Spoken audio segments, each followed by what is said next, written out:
Hai semuanya, gimana kabar kalian hari ini? Semoga kalian dan keluarga sehat dan bahagia selalu. Selamat datang kembali di channel Bangza. Dan jangan lupa buat bantu tekan tombol like-nya. Tekan juga tombol subscribe-nya, aktifin lonceng notifikasi agar kalian selalu mendapatkan notifikasi jika Bangza mengupload video.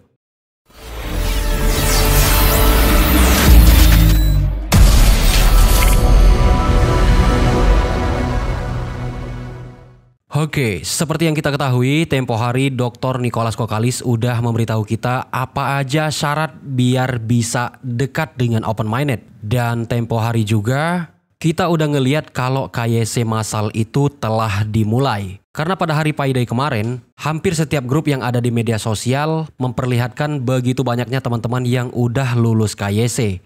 Dan di video kali ini kita mau nge-review soal fitur baru yang diluncurkan di Pi Browser yang kemarin dikatakan oleh Dr. Nicholas Kokalis, Ekologi Testnet Application Program Interface di homepage Pi Browser. Jadi kita mau nge-review ini ya, dan apa aja yang udah ada di sini, dan juga semacam pingler yang berfungsi untuk mengajak teman-teman referralnya KYC gitu ya. Oke kawan-kawan, kita langsung masuk aja ke Pi Browser. Kalau teman-teman lihat, sebelumnya kan tidak ada menu Explore the Testnet Ecosystem, dan sekarang sudah ada dihadirkan. Ini tuh semacam testnet, seperti apa nanti ekosistem ini akan berjalan di Pi Browser. Dan sekali lagi Bangza ingatkan, kalau ini tuh masih testnet, jadi masih pengujian. Nanti kalau ada bug masih akan dibenari oleh core team, apa kekurangannya dan apa kelemahannya, seperti itu. Nah, yang paling atas ada Voice of Pi, kemudian ada Explore Pi, kemudian ada Connect Sosial, ini semacam sosial media.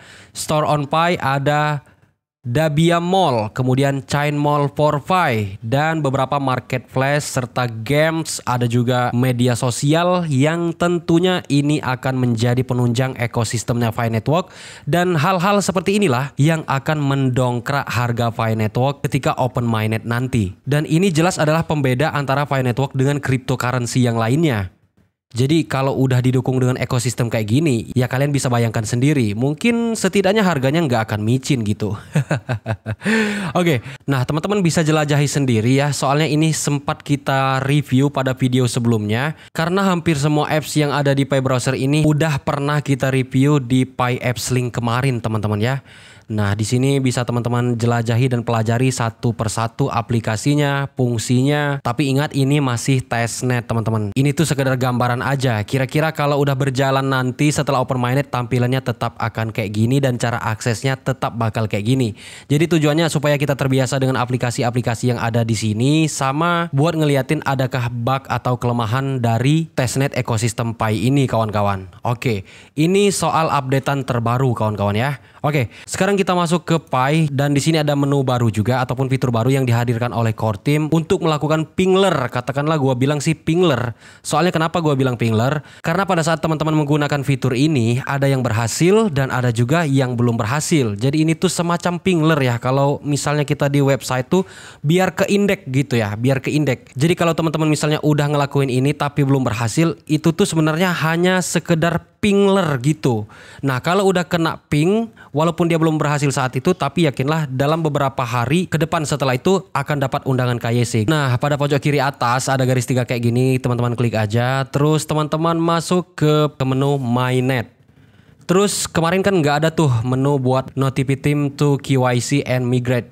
Nah, sekarang udah ada fiturnya dan kita bisa manfaatkan ini sebagai pingler. Nah, ketika kita menggunakan fitur ini, ada yang langsung berhasil dan ada yang belum. Jadi yang belum jangan beranggapan kalau ternyata fitur ini nggak fungsi. Nggak gitu konsepnya, karena ini bersifat pingler. Lebih kurang maksudnya seperti itu. Nah, kalau kita ingin menggunakannya, kita tinggal klik aja referral kita yang belum KYC. Misalnya di sini ada Wawan Setiawan. Kita klik sekali kayak gini. Kita klik bagian share kayak gini. Kemudian akan muncul tampilan share. Kalian bisa kirimkan melalui WhatsApp, Telegram, dan Quick Share. Misalnya kita klik WA dan kita kirimkan kepada referral kita tersebut. Dan ketika referral kita tersebut mengklik link yang kita bagikan itu, maka dia sudah kena ping dari kita. Artinya dia bisa kedetek saat core team membagikan undangan KYC. Fungsinya seperti itu teman ya. Bukan berarti ketika kita mengirimkan link KYC ini, teman-teman itu akan langsung KYC. Bukan begitu teman-teman ya. Ini tuh sekedar ping. Saya ulangi lagi ya. Oke.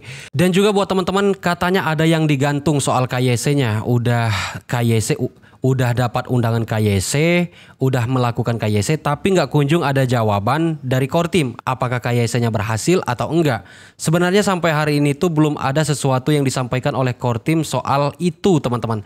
Tetapi setidaknya kita bisa gunakan ataupun manfaatkan fitur yang ada di sini, teman-teman ya. Kita masuk ke halaman dukungan. Kemudian teman-teman di sini bisa gunakan fitur email, walaupun sebenarnya kadang-kadang yang ngejawab itu bot karena email yang masuk ke core team itu sangat banyak. Nah, kemudian teman-teman klik menu Pi Help in Email Request. Jadi kita minta bantuan melalui fitur request email, teman-teman. Kemudian setelah tampil-tampil kayak gini, teman-teman masukkan emailnya, lalu masukkan username Pi-nya, kemudian subjeknya soal apa misalnya, KYC. Dan di deskripsi teman-teman ceritakan persoalan ataupun kendala yang terjadi dengan KYC kalian. Nah, itu untuk saat ini yang bisa Bang Za kasih info ya, karena belum ada cara lain selain cara ini. Terus kemarin ada juga teman-teman yang nanya soal KYC juga. Apakah sudah ada fitur KYC untuk anak di bawah 17 tahun yang belum memiliki KTP? Apakah sudah bisa pakai kartu identitas anak atau KIA? Dan jawabannya belum, teman-teman ya.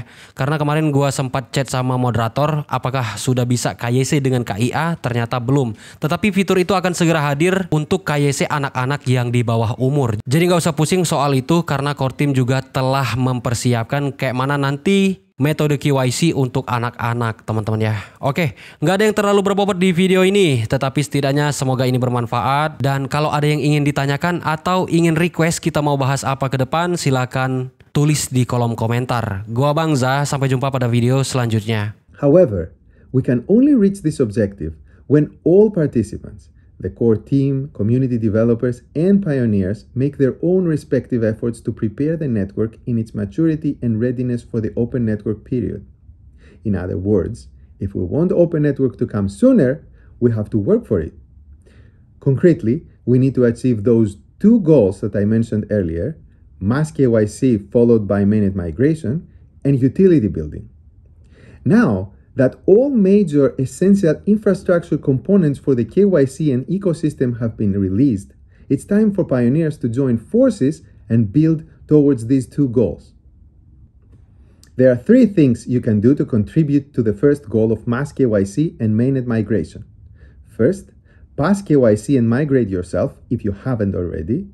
That means you submit your KYC application now and complete the mainnet checklist to migrate to mainnet. This checklist includes items such as creating and confirming your blockchain wallet where you can store your Pi. Second, you can become a KYC validator to enable others to KYC.